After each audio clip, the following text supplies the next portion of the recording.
Assalamualaikum warahmatullahi wabarakatuh. Apa kabar teman-teman semuanya? Semoga Allah selalu memberi kita kesehatan, keberkahan, dan tuntunan untuk kita semua. Amin ya robbal alamin. Hari ini saya akan membahas tentang novel Ayat-Ayat Cinta 2. Mungkin sebagian kita juga udah tahu ya, bahwa novel ini sebenarnya terhitung sudah lama ya, karena dia terbit di bulan November 2015. Jadi udah hampir 5 tahun. Tapi kenapa saya tertarik untuk membahas novel ini? Karena novel ini syarat pesan yang bermakna. Novel ini bercerita tentang Fahri, sosok Fahri yang amat mencintai istrinya, sosok Fahri yang toleran kepada orang-orang non-muslim dan kepada orang-orang yang benci pada Islam. Sosok Fahri yang seorang pengusaha, juga seorang akademisi, dan dia juga orang yang taat beragama. Poin-poin ini yang menghiasi novel ini. Ada sekitar 600-an halaman. Sosok Fahri yang amat mencintai istrinya tergambar ketika dia tidak putus asa untuk mencari informasi tentang keberadaan istrinya, Aisyah, yang dikabarkan hilang di Palestina. Sahabat atau orang yang menyertai Aisyah ke Palestina dikabarkan telah tewas, sedangkan Aisyah tanpa kabar. Dan Fahri tidak putus asa untuk mencari kabar informasi tentang Aisyah, untuk mencari tahu tentangnya. Karena Fahri berkeyakinan bahwa Aisyah masih hidup. Fahri terus mencarinya hingga dalam rentang yang cukup lama, sehingga gurunya menyarankan agar Fahri untuk menikah lagi dan tidak usah menunggu Aisyah pulang, karena banyak orang yang sudah berkeyakinan bahwa Aisyah telah tewas di Palestina. Demikian pula juga saudara-saudaranya Aisyah. Mereka sudah merelakan akan kehilangan Aisyah dan menyangka juga Aisyah telah wafat. Tapi Fahri tidak demikian. Dia tetap berkeyakinan dan terus mencari informasi tentang Aisyah. Ini satu pesan. Kedua, Fahri sebagai sosok yang toleran. Dia membantu tetangganya, Nenek Katarina yang seorang Yahudi, mengantarkan Nenek Katarina ke sinagog, tempat ibadahnya orang Yahudi.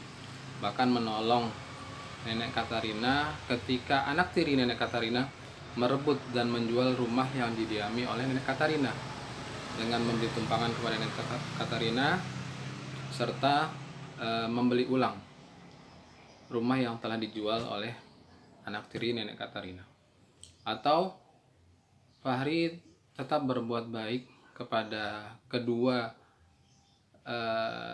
kakak beradik tetangganya yang bernama Kera dan Jason. Padahal Kera dan Jason ini seringkali mencoret-coret mobil Fahri dengan tulisan Muslim sama dengan satanik, Muslim sama dengan monster. Karena mereka berdua beranggapan bahwa Fahri yang Muslim itu adalah seorang teroris yang menyebabkan ayah mereka tewas dalam ledakan bom di kereta bawah tanah. Apa tindakan Fahri terhadap mereka berdua? Fahri tidak melaporkan mereka berdua, padahal tindakan mereka yang mencoret-coret mobil Fahri terekam jelas dalam CCTV. Ini suatu bukti yang akurat yang bisa dijadikan alasan mereka berdua untuk disidangkan. Bahkan tidak itu aja, Fahri menyekolahkan Kera yang hobi biola ke sekolah biola, menyekolahkan Jason ke sekolah bola yang merupakan hobi Jason. Ketiga, Fahri adalah seorang pengusaha butik, restoran, dan minimarket. Suatu aktivitas yang menyita waktu yang cukup banyak, walaupun dia bisa berkoordinasi dengan bawahannya. Sebab selain dia seorang pengusaha, Fahri juga seorang akademisi, seorang dosen yang senantiasa bertemu dan mengajarkan para mahasiswanya. Juga kadang ikut serta sebagai pembicara dalam acara debat. Kelima, Fahri adalah seorang yang taat beragama. Diceritakan bahwa Fahri seorang hafal Quran, hafiz Al-Quran, pernah membenarkan bacaan Al-Quran seorang imam, juga seorang yang taat dalam beribadah. Selesai membaca novel ini, mungkin kita akan beranggapan atau akan menyatakan, sosok Fahri ini nggak ada dalam kehidupan nyata. Sebenarnya kalau menurut saya, sosok Fahri ini ada dalam kehidupan nyata. Paling tidak pernah ada dalam sejarah Islam. Rasulullah misalnya adalah sosok yang amat mencintai istrinya, Khadijah. Digambarkan dalam sirah,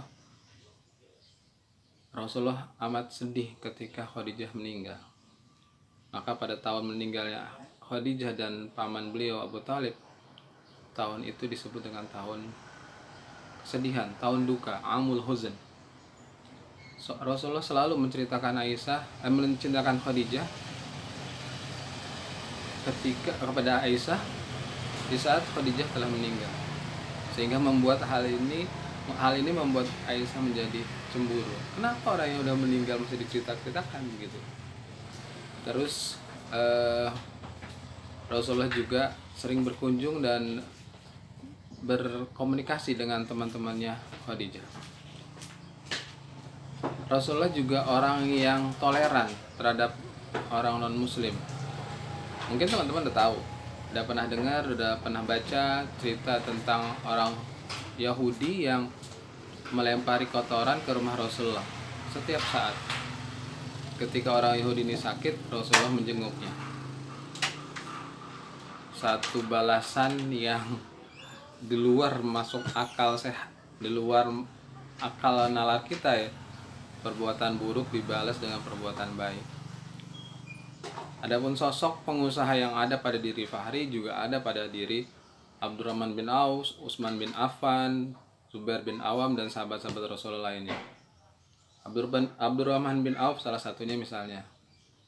Dia adalah pengusaha sukses yang ketika sampai di Madinah, dia tidak punya modal.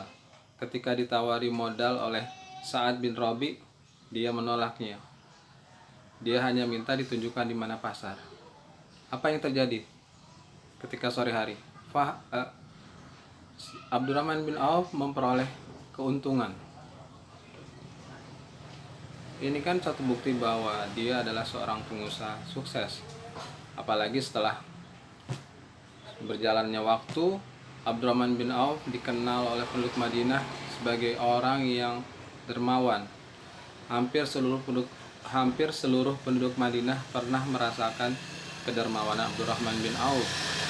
Dikisahkan sepertiga penduduk Madinah merasakan pernah dihutangi oleh Abdurrahman bin Auf.